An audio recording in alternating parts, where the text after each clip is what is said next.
Bienvenido a Un Día con Ángel aquí en Excelsior TV. Continuaremos hoy con el comentario que dejamos incompleto el día de ayer acerca de este engendro, no sé si pudiéramos llamar este Frankenstein que hemos construido entre todos, con un celo digno de mejor causa, que es la Constitución política vigente, la que nos rige. Si bien el texto original ha quedado en el olvido después de casi 600 reformas constitucionales, pero al final de cuentas lo esencial, lo que podría ser el centro de los artículos fundamentales permanece intocado desde hace muchísimos años. Le he comentado a usted que la Constitución, como ley de leyes o ley suprema en un país, debe contener una serie de elementos generales que sirvan no solo para orientar el desarrollo, el curso del país, sino también para marcar las leyes secundarias, que así es el nombre correcto, de ella emanen. En México no hemos seguido esto, tomando en cuenta, como le dije ayer, que la Constitución política aprobada hace casi 100 años, hace 97 específicamente, no respondía desde entonces a la realidad de nuestro país.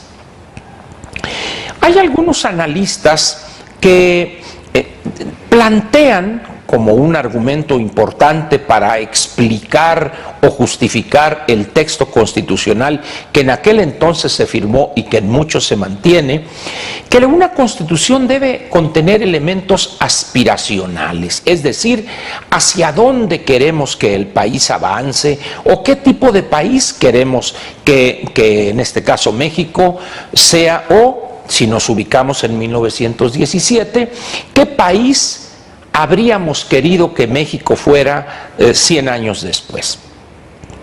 Como diría aquel, ni tanto que queme al santo, ni tanto que no le alumbre. Es decir, ni cero aspiracional, pero tampoco el 100% de puras aspiraciones.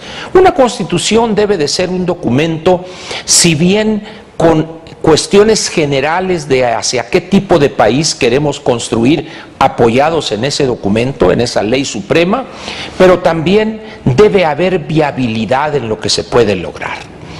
Por eso, cuando usted compara el texto constitucional aprobado hace ya casi 100 años con la realidad que vivía México en aquel entonces, el documento era inaplicable, era inasible en muchas de sus cosas.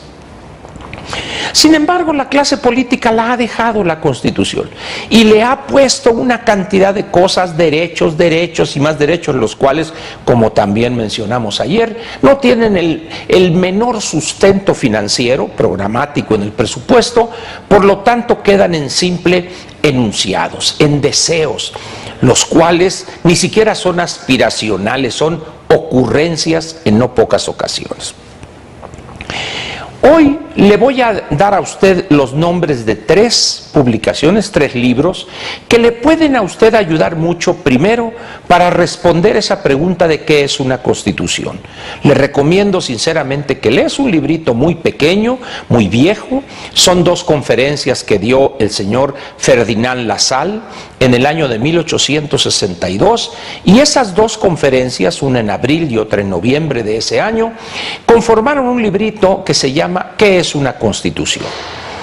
Otro de los libros que quiero recomendarle, espero que usted tenga tiempo y el interés para leerlo, es una gran publicación, un gran libro analítico y crítico del contenido de nuestra Constitución, que se llama La Constitución y el Desarrollo Económico, de la autoría del doctor Isaac Katz, un catedrático e investigador del Instituto Tecnológico Autónomo de México.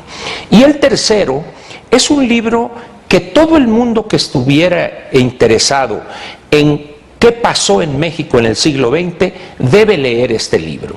Su autor es el doctor Macario Esquetino y el título se llama 100 años de confusión, el siglo XX en México. La editorial creo es Taurus. Puede usted buscarlos y le van a dar una visión muy clara de qué es una constitución, de algunos de los muchos absurdos que esta contiene, el segundo libro, el del doctor Katz, y el tercero para entender todo el contexto en el que se promulga nuestra Constitución y el posterior desarrollo político del país en el siglo XX.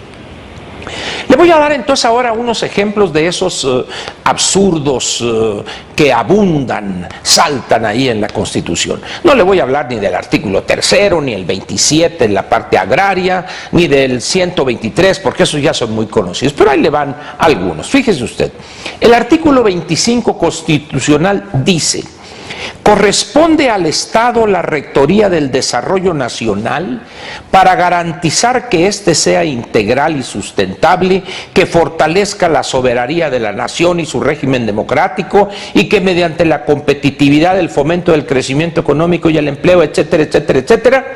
Y dice uno, ¿el Estado rige el desarrollo nacional? No lo hacía ni cuando teníamos 1.200 empresas paraestatales, menos ahora que somos una economía abierta, y el agente económico privado, los agentes económicos privados, son el pilar fundamental en que se sustenta la inversión, la creación de empleo. Pero ahí le va otro, para que vea usted, el 26.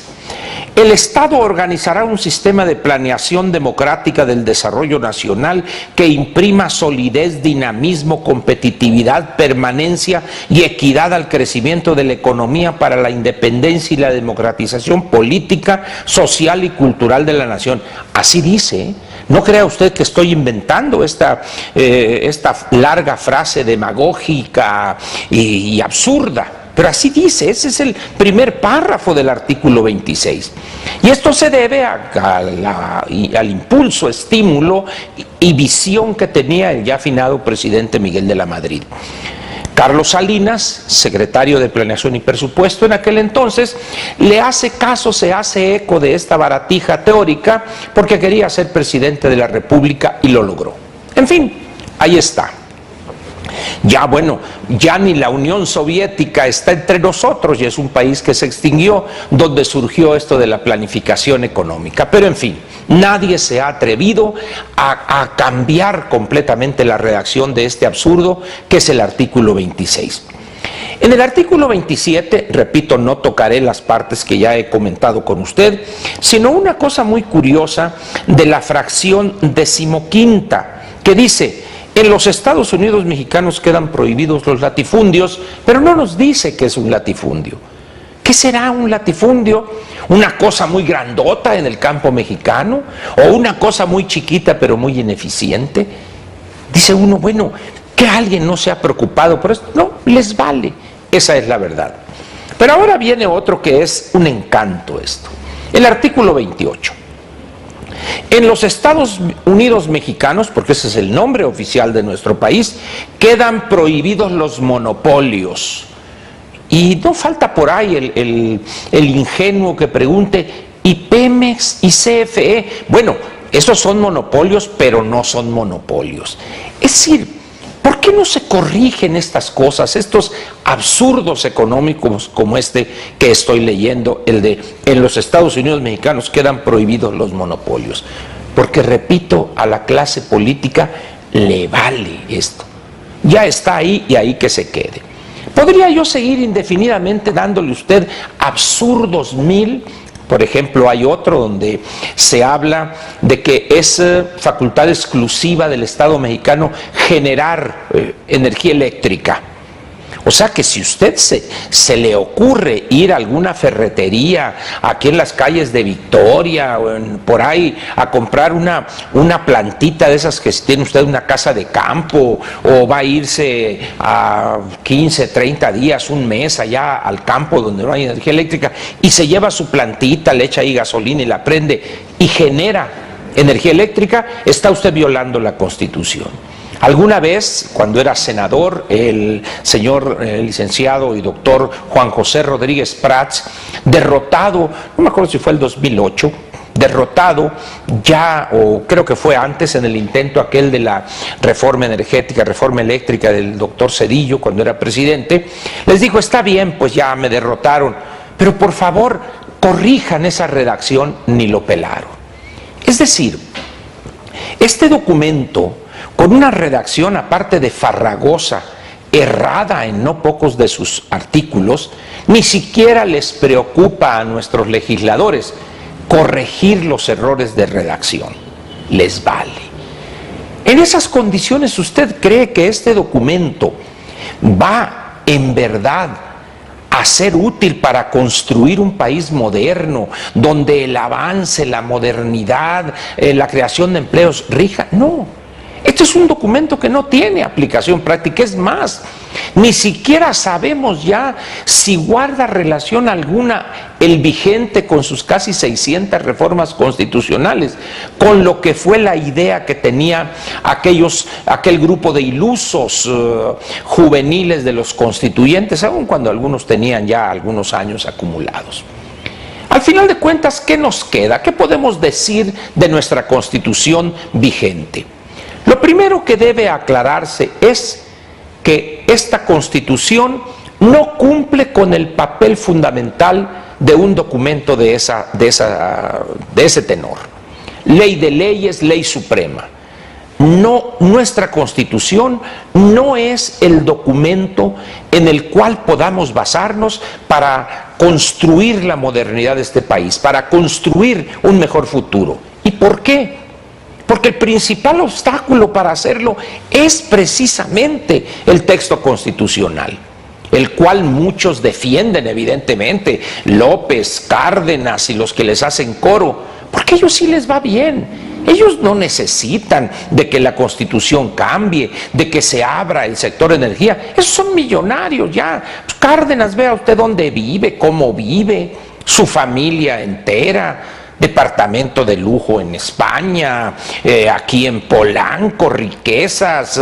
Yo no sé si se le conozca trabajo alguno, pero viven muy bien. ¿Usted cree que necesitan que la Constitución se actualice para impulsar la modernización del país, atraer inversión, crear fuentes de empleo permanente? No, si ellos nacieron, se crearon en pañales de seda, pues, ¿no? El otro elemento es que con este documento lo único que se tiene es una confusión, porque hemos caído en el vicio de dar derechos, sin la contraparte que es la obligación del beneficiado con ese derecho. No puede, en la realidad las cosas no funcionan de esa manera. A todo derecho debe corresponder una obligación. Educación gratuita, ¿cuál es la obligación del que recibe ese beneficio? Estudiar, ser un buen estudiante, ser un hombre de provecho. Pero no, aquí no hay exigencia, al contrario, no importa que vayan, no vayan, ahí está la universidad esta de la Ciudad de México, es un desastre, y así sucesivamente. Debemos pues buscar que este documento sea derogado y escribir una nueva Constitución. Tarea gigantesca, por supuesto, la cual no dudo en lo más mínimo que no la podamos concluir o ni siquiera intentar escribirla. De ahí que debamos esperar a esa debacle total que por ahí asoma un pedacito, y en ese entonces sí vamos a tener que hacer a matacaballo una nueva Constitución. En fin, mañana hablaremos de los reportes mensuales que elaboran conjuntamente el INEGI y Banco de México sobre la confianza del consumidor. Ese será el tema de mañana.